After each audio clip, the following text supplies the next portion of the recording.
በስመ አብ ወወልድ ወመንፈስ ቅዱስ አሐዱ አምላክ አሜን። በክርስቶስ ክርስቲያን በወልድ ውሉዳን መንፈስ ቅዱስ መንፈሳውያን መፍቀርትን እመቤታችን ናዲና ቅድስት ድንግል ማርያም አማላድነትን ተረዳእነትን ናይ ኩሎም ሕርያን እግዚአብሔር አምላክ ተአምኑ ተወከሉን ናይ እግዚአብሔር ቤተሰብ ከመይ ኣለኹም ከመይ ቀኒኹም አሜን ስብልዑልን ያው ዝኾነ እግዚአብሔር አምላክና በድጋሚ ዝኸበረን ተመስገነን ይኹን። እሺ ከም ፈቃድ አምላክ ሎሚ ድማ ምስጢረ ስጋዌ ናይ 20 ክፋል መበል 20 ክፋል ክንርኢና ንዓይ ዝዛረብ ንዓኹም ከዓ ሰምዕ እዝነ ልቦና እግዚአብሔር ሰናይ ክዕድለና ሰናይ ፈቃድ ይኹን። እሺ ዝሓለፈ ናይ ምስጢረ ስጋዌ መበል 19 ክፋል ዝተላዕሉ ብፍላይ ናይ ምምቃል ናይ ቤተ ክርስቲያን ዘጋጠመ ምምቃል ናይ ቤተ ክርስቲያን ርኢና ነርና። ካብቲ ዘጋጠመ ናይ ቤተ ክርስቲያን ምምቃል እንታይ እዩ ዝብል ነይሩ? ናይ ምብራቅ አብያተ ክርስቲያናት ወይ ድማ ኦርቶዶክስ ዝብል ናይ ምዕራብ አብያተ ክርስቲያናት ከዓ ካቶሊክ ዝብል ስያሜ ሒዘን ከም ዝኸዳ እቶም ናይ ምዕራብ ወይ ድማ እቶም ኦርቶዶክስ ዝበሃሉ ነቶም ካቶሊክ ናይ ንስጥሮስ ክልተ ባህሪ ክልተ አካል ክልተ ፍቃድ ዝብል ትምህርቲ ሒዞም ስለ ዝኸዱ ከም ዘወገዝዎም ካቶሊክ ከዓ ኦርቶዶክስ ሓደ ባህሪ ሓደ ፍቃድ ሓደ አካል ምባል ከዓ ናይ አውጣክ ትምህርቲ እዩ ኢሎም ከም ዘወገዝዎም ግን ናይ አውጣክ ትምህርቲ ከምኡ ከም ዘይኮነ ብጌጋ ርድኢት ከም ዝኾነን አውጣኪ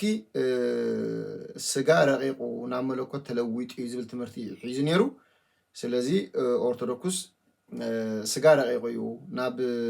መለኮት ተቀይሩ እዩ ኢልና አይና አምንና ዝብል ትምህርቲ ኢና ርኢና ነርና ማለት እዩ። ስለዚ ክርስቶስ ሓደ ባህሪ ሓደ አካል ሓደ ፍቃድ ከም ዝኾነ ርኢና ማለት እዩ። ሎሚ ከዓ ኣብ መጽሓፍ ቅዱስ ዝለዓሉ ሕቶታት ክንርኢና ከም ፍቃድ አምላክ። ስለዚ እተን ንሪአን ናይ መጽሓፍ ቅዱስ ክፍልታት ሮሜ ምዕራፍ 8 ፍቅዲ 34 ዘሎ ቃል እንደገና ከዓ ዕብራውያን ከዓ ምዕራፍ 7 ካብ 23 ክሳብ 15 ዮሐንስ ወንጌል እውን በመልእክት ቅዱስ ዮሐንስ ቀዳማይ መልእክት ዮሐንስ ምዕራፍ 2 ፍቅዲ 1 እንዘሎ ቃል ከም ፍቃድ አምላክ ነዚአን አጠቃልል አቢልና አሕፅር አቢልና ክንርአን ኢና። ጅንታ እዩ ሮሜ መልእክቲ ምዕራፍ 8 ፍቅዲ 34 እቲ ዝኹንን ከመን እዩ ክርስቶስ ኢየሱስ እቲ ዝሞተ እረ ካብ ሞታት እኳ ዝተንስአ ኣብ የማን አምላክ ኮይኑ እውን ምንታና ዝልምን ዘሎ ዝብል እዩ። ስለዚ ብዙሕ ግዜ ነዛ ሓንቲ ካብዛ ኩላን ጥቕስ እዚኣ ነዛ ሓንቲ ዝልምን ዘሎ ዝብል ሰብ ወሲዱ ሕጂ ክርስቶስ ይልምነለይ ኣሎ ዝብል ብዙሕ ግዜ ዝለዓል እዩ። ብዝተፈላለዩ መምህራን ብዝተፈላለዩ ኣቦታትን ብዙሕ መብርሂታት ተዋሂብዎ እዩ። ኣነ ከም ፍቃድ አምላክ ኣብቲ ምስጢረ ስጋዌ ትምህርቲ ሒዘ ስለ ፀናሕኩ ነዚኣ ከዓ ክሓልፋ ስለ ዘይደለኹ እየ ከም ፍቃድ አምላክ ሎማዓንቲ ንዛረበላ ዘለና እሞ ስለዚ ኣብዚ ምንታና ዝልምን ዘሎ ማለት እንታይ ማለት እዩ? ስለዚ ኣብዚ በቲ ኦርቶዶክሳዊ ትርጓሜ ይልምን ወይ ከዓ የማልድ ክበሃል ከሎ እንታይ ማለት እዩ? ሕጂ እቲ ኦርቶዶክሳዊ ትርጓሜ ወይ ድማ ኣቦታት ናይ ኦርቶዶክስ ቀዳሞት ኣቦታት ናይ ኦርቶዶክስን እቲ ብስርዓተ ትምህርቲ ኦርቶዶክስ ከዓ ብስርዓተ ትምህርቲ ኦርቶዶክስ ዝመፀ ትምህርትን ምልማን ወይ ከዓ ምምላድ ንክርስቶስ ተባሂሉ ክፅዋዕ ከሎ ንክርስቶስ ክንገር ከሎ ክርስቶስ ለሚኑ ወይ ከዓ ኣማሊዱ ክበሃል ከሎ እንታይ ማለት እዩ? ምናልባት ከም ሰባት ከም ቅዱሳን ወይ ከዓ ከም መላእክቲ ተንበርኪኹ ጸሎት የቀርብ ማለት ኣይኮነን። ስለዚ ኣብዚ ክንርድኦ ዝግባአና ክርስቶስ ብፍላይ ድሕሪ ኣብ መስቀል ተሰቂሉ ድሕሪ ዕርገቱ ይልምን እዩ ይልምነለ እዩ የማልደለ እዩ ኢልካ ክትዛረብ ከለኻ እንታይ ትዛረብ ከም ዘለኻ ምስትውዓል ኣገዳሲ እዩ ማለት እዩ ስለዚ ክርስቶስ ድሕሪ ኣብ መስቀል ምውዓሉ ሕጂ ከም ቅዱሳን ከም መላእክቲ ከምቲ ብስጋዊ ወርሓት ስጋ ለቢሱ ኣብ ዝነበረሉ ግዜ ተንበርኪኹ ዝጽልዮ ዝልምኖ ዝነበረ ልመና ከምኡ ይጽሊ ይልምን እዩ ንዝኣምን ሰብ ንመጽሓፍ ቅዱስ ኣይፈለጠን ንምስጥረ ስጋዊ ከዓ ኣይተረድኦን ምድሓን እውን እንታይ ከም ዝኾነ ኣይፈለጠን ኣሎ ማለት እዩ እቲ ምድሓን ንባዕሉ ምድሓን ሲ ቤን ከም ዝድሓነ ኣይፈልጥን እዩ ማለት እዩ ስለዚ ኣብዚ ምርዳእ የድልየና ማለት እዩ እቲ ልመና ወይ ከዓ ምምላድ ዘሎ ኢንተርሴክሽን ተባሂሉ ዝፀዊዑ ወይ ከዓ ምልማን ተባሂሉ ዘሎ ናይ ስጋዊ ናይቲ ምስጥረ ስጋዊ ወይ ከዓ ናይ ተዋህዶ ምስጢር ናይ ስጋዊ ምስጢር ቃል ምስ ስጋ ምዋሃዱ ምስጢር ንምግላጽ እዩ ስለዚ እዚ ኢንካርኔሽን ተባሂሉ ዝፅዋዕ ወይ ድማ ምስጥረ ስጋዊ ስግው ቃል ስጋ ናይ ምልባሱ ምስጢር እዩ እዚ ዝነግረና ካልእ ትርጉም የብሉ ትርጉሙ እዚ እዩ ሓደ እዚ ምስጥረ ስጋዊ ወይ ከዓ ስጋ ለቢሱ ከም ዝለበሰ ዝነግረና እዩ ስጋ ዝለበሰሉ ምክንያት ከዓ እቲ ዘለዓለማዊ ክህነት ናቱ ክህነቱ ዘለዓለማዊ እዩ ዝሓልፍ ኣይኮነን ከምቲ ናይ ካልኦት ክህነት ዝሓልፍ ኣይኮነን ስለዚ እቲ ናይ ክህነት ኣገልግሎቱ ዘለዓለማዊ ናይ ክህነት ኣገልግሎት ናይ ጎይታ ዓለም ኢየሱስ ክርስቶስ እንታይ እዩ ዘለዓለማዊ ሃይ ፕሪስት ሚኒስትሪ ተባሂሉ ይፅዋዕ ዘለዓለማዊ ስለ ዝኾነ ነዚአን ክልተ ንምግላፅ እዩ እዛ ሮሜ ነዚአን ክልተ እዚአን ትገልፅ ማለት ሓንቲ ኢንካርኔሽን ወይ ከዓ ምስጥረ ተዋህድኡ ምስጥረ ስጋዊ እዩ ማለት ስጋ ምልባሱ እታ ካልአይቲ ድማ ሃይ ፕሪስት እቲ ካህን ሊቀ ካህናት ናይ ክህነት ኣገልግሎት ናቱ ዘለዓለማዊ ከም ዝኾነ እያ ትገልፅ ማለት ስለዚ ናይ መስዋዕቲ ውፅኢት ክርስቶስ ሓንሳብ እናሓዋርን ኣብ ቀራንዮ ዝሰውኦ ስጉን ደሙን ሒዙ ኣብ ቅድሚ ኣብ ስለ ዝቆመ እቲ ናይ መስዋዕቲ ዋጋ ኩሉ ግዜ ንዓና ይማልደልና ዝብል ፅሑፍ ክርከብ ከሎ የድሕነና ይማልደልና ኢልና የድሕነና ኣሎ ማለት ምድሓን በዚ ኣብ ቀራንዮ ዝተገብረ ዝተኸፍለ ዋጋ ንሕና ከም ዝድሓና ምድሓን ከም ዝገብረ ኣብኡ ከዓ ሃይ ፕሪስት ኮይኑ እቲ ከዓ ሊቀ ካህናት ኮይኑ ዝሰርሖ ስራሕ ነዚ እዩ ዝነግረና ማለት ስለዚ ንኣብነት ካብ ኣቦታት ተዛረብዎ ብዛዕባ እዛ ናይ ሮሜ መልእኽቲ ትርጓሜ ክህቡ ከለዉ ቅዱስ ዮሃንስ ኣፈወርቅ እንታይ ኢሉ ኣሎ ክርስቶስ ምእንታና ይልምን ክበሃል ከሎ ተንበርኪኹ ወይ ኣእዳው ዘርጊሑ ይልምን ማለት ኣይኮነን እቲ ንሱ ምእንታና ዝተቐበሎ ሕማማት እቲ ዝፈሰሰ ደሙን እቲ ዝተሰውአ ስጉን ኩሉ ግዜ ኣብ ቅድሚ ኣብ ህያው ኮይኑ ስለ ዘሎ እዩ እቲ ናይ መስዋዕቱ ሓይሊ ኩሉ ግዜ ንዓና ካብ ኩነኔ የናግፈና ስለ ዘሎ እዚ እዩ ትልመና ተባሂሉ ፀዊዑ ዘሎ ኢልዎ ስለዚ እቲ ክርስቶስ ምእንታና ዝልምን ተባሂሉ ፀዊዑ ዘሎ እዚ ነዚ ኢልዎ ነዛ ሮሜ እዚኣ ክትርጉም ከሎ ቅዱስ ዮሃንስ ኣፈወርቅ ማለት እዩ ክርስቶስ ምእንታና ይልምን ክበሃል ከሎ ተንበርኪኹ ወይ ከዓ ኣእዳው ዘርጊሑ ይልምን ማለት ኣይኮነን እቲ ንሱ ምእንታና ዝተቐበሎ ሕማማት እቲ ዝፈሰሰ ደሙን እቲ ዝሰውኦ ስጉኡን ኩሉ ግዜ ኣብ ቅድሚ ኣብ ህያው ኮይኑ ስለ ዘሎ እዩ እቲ ናይ መስዋዕቱ ሓይሊ ኩሉ ግዜ ንዓና ካብ ኩነኔ የናግፈና ስለ ዘሎ እዚ ትልመና ኢልዎ ኣሎ ማለት ካልእ ቅዱስ ቄርሎስ ከንታይ ኢሉ ኣሎ ቄርሎስ ዓብይ ዘእስክንድርያ ማለት እዩ ንሱ እውን ኣብዛ ክፍሊ እዚ ኣብዛ ናይ ሮሜ መልእኽቲ ምዕራፍ 834 ኣብኣ ክዛረብ ከሎ እንታይ ኢሉ ኣሎ ንሱ ብመለኮቱ ሰማዒ ጸሎት እንተኾነ እኳ ብስጋ ግና ምእንታና ናብ ኣብ ይቐርብ እቲ ንሱ ዝለበሶ ስጋና ሕጂ ኣብ ሰማያት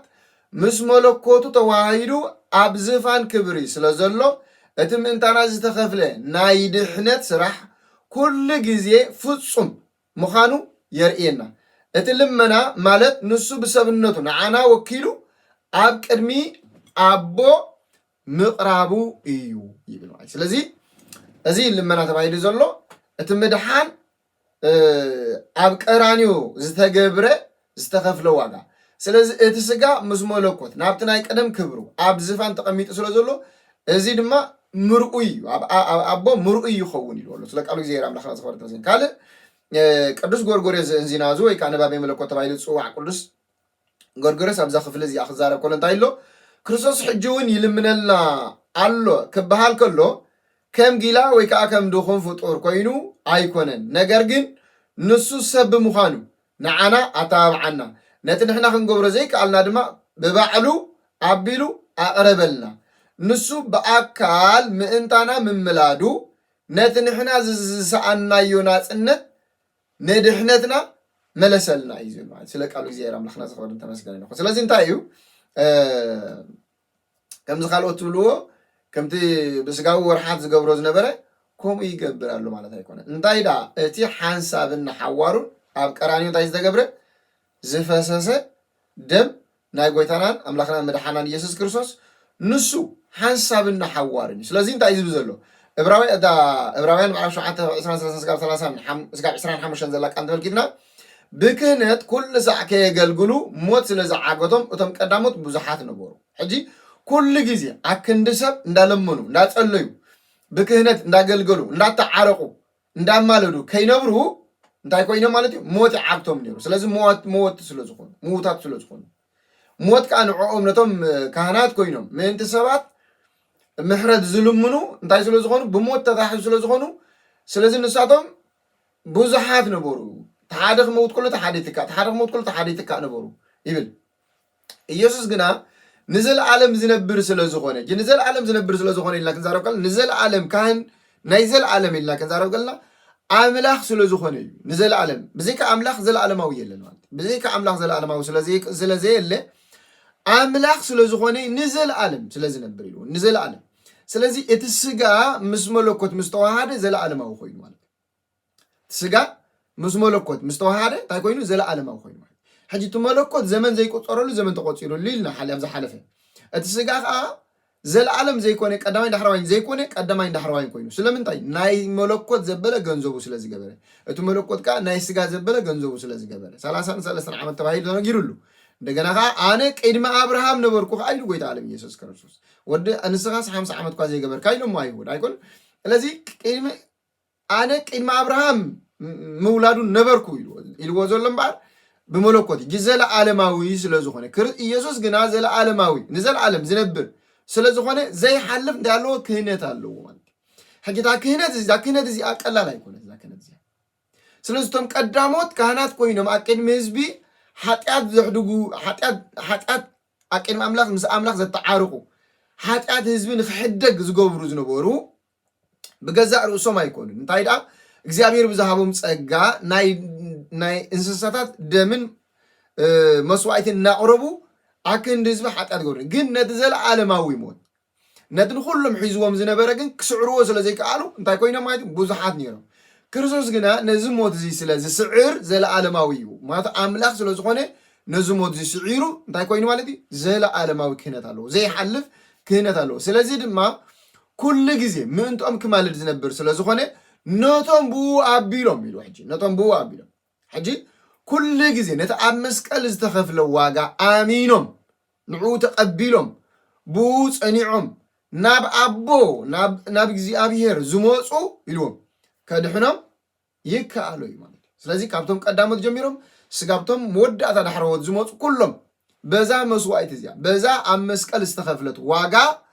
ንስኣታ ልመና ተባሂላ ትፀዊዓ ዘላ ንስኣታ ምእንታናት ልምን ተባሂላ ትፀዊዓ ዘላ